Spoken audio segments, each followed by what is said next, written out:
Cette vidéo est faite pour permettre aux jeunes de mieux comprendre les différentes spécialisations en cybersécurité. En cybersécurité, il y a d'innombrables spécialisations, mais elles sont regroupées en 6 familles de métiers. La première famille, c'est les ingénieurs de sécurité. La deuxième famille, ce sont les spécialistes des opérations offensives. Ensuite, les spécialistes des opérations défensives, les analystes en sécurité, les architectes en sécurité et les managers en sécurité. Rappelons que d'ici à 2023, le monde entier va manquer 3,5 millions de spécialistes en cybersécurité. Donc il s'agit de tous ces métiers-là. Pour exercer chaque métier, il faut passer les examens internationaux correspondant à ce métier. Donc, les carrés et les rectangles que vous voyez ici sont chacun un examen international. Les examens internationaux en cybersécurité sont organisés en 4 niveaux hiérarchiques. D'abord, ici, c'est le niveau débutant. Là, c'est les examens de niveau intermédiaire. Ici, ce sont les examens de niveau avancé. Et en haut, dans le cadre rouge, ça, ce sont les examens internationaux de niveau expert. En général, les PME vont avoir besoin des ingénieurs avec ces types d'examens internationaux. Plus l'entreprise est grande, plus elle va avoir besoin des professionnels de ces familles-là. Si elle est petite ou moyenne, elle va plutôt privilégier l'achat des services de ces spécialistes plutôt que de les avoir comme des employés permanents.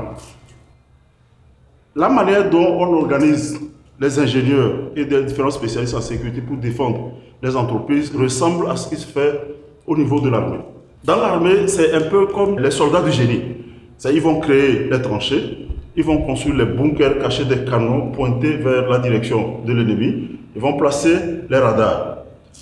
En informatique, ce sont les ingénieurs qui vont concevoir les architectures réseau de haute sécurité, de haute disponibilité et de haute performance. Et ils vont installer les serveurs, les pare-feux, les systèmes de détection d'intrusion, les systèmes de toutes sortes de systèmes, plateformes matérielles logicielles pour assurer la sécurité de l'entreprise.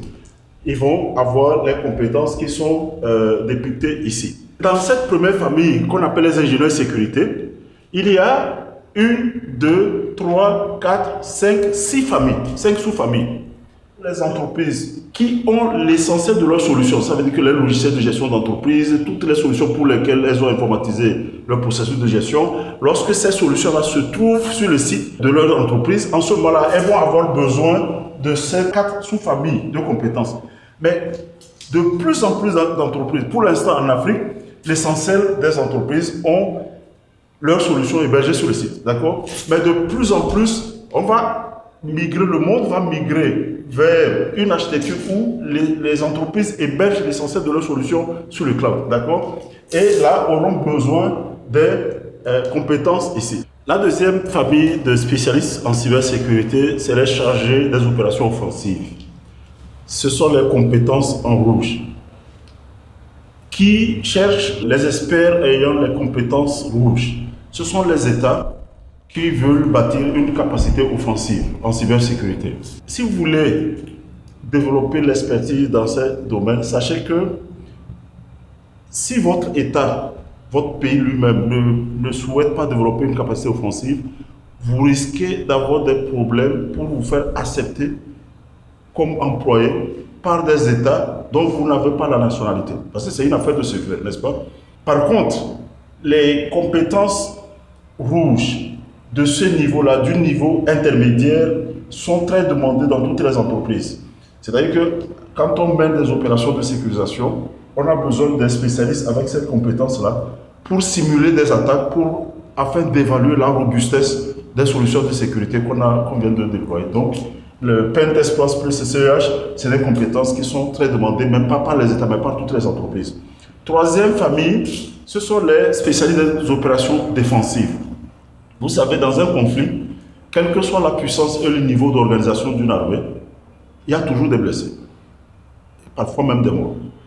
Dans les entreprises, lorsque vous êtes victime d'une attaque massive, il peut arriver un certain nombre de dégâts. Les professionnels de cette sous-famille-là ont pour mission de reconstituer ce qu'il y avait avant les attaques. Par contre, les spécialistes de cette sous-famille ont pour mission de répondre à la question qui a fait ça.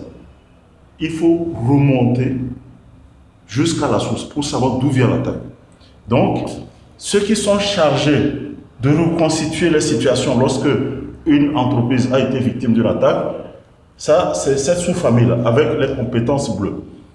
Et ceux-là, eux, ils ont pour mission d'identifier l'auteur, qu'il soit interne ou externe, l'auteur de la cyberattaque. D'accord? Voilà. Donc, c'est un peu comme le service de renseignement des armées. Et ici, c'est un peu comme les médecins militaires. D'accord? Ok? Bon, alors, quatrième famille de métiers en cybersécurité, c'est les analystes en sécurité informatique. Eux, leur rôle, c'est un peu comme les sentinelles dans les garnisons militaires. Les analystes en sécurité informatique ont pour rôle d'analyser toutes les alarmes que les différentes solutions de sécurité qu'on a implémentées produisent et de voir soit si une attaque est imminente ou elle a déjà eu lieu. D'accord? Ensuite, il y a la cinquième famille de spécialistes, c'est les architectes sécurité. C'est eux qui doivent définir la vision. Ils doivent définir la politique de sécurité, la stratégie de la sécurisation. Et souvent, ils doivent concilier les positions des ingénieurs sécurité et des grands utilisateurs. Par exemple, si c'est dans une banque, vous avez le groupe des gens, les professionnels qui étudient les logiciels de gestion de banque. Okay? Quelquefois, il va falloir concilier leur position avec la position des ingénieurs sécurité. Et c'est la mission de l'architecte sécurité. Enfin, les managers en sécurité, d'accord? Eux, c'est l'état-major, c'est le commandement. Leur rôle, c'est définir, d'assurer la gouvernance, la gestion des risques et de la conformité. Donc, c'est eux qui sont les spécialistes des audits informatiques, d'accord? Dans cette catégorie-là, vous pouvez facilement trouver des juristes qui ont fait ce type de formation pour arriver là, ou même des financiers. En général, c'est rare de trouver des universités qui offrent des programmes d'enseignement qui intègrent les examens internationaux en cybersécurité. Mais chez nous, en licence cybersécurité ou bien licence réseau cybersécurité, nous préparons les étudiants pour passer jusqu'à 8 examens internationaux, qui sont le CCNA, le RHCSA, les examens de Microsoft, le CEH, le Security Plus et le CAPM. C'est-à-dire qu'il faut leur permettre aux jeunes d'avoir une fondation très solide et après choisir la spécialisation qui leur convient le mieux en cybersécurité. Alors, chez nous, en avril passé, il y a un étudiant qui a fini la licence il y a un an, il a passé le CCNP Enterprise. Donc, il y a 3 examens de CCNP Enterprise, il en a passé un, il lui reste 2, et après, il peut entamer le dernier niveau, le CCIE. D'accord?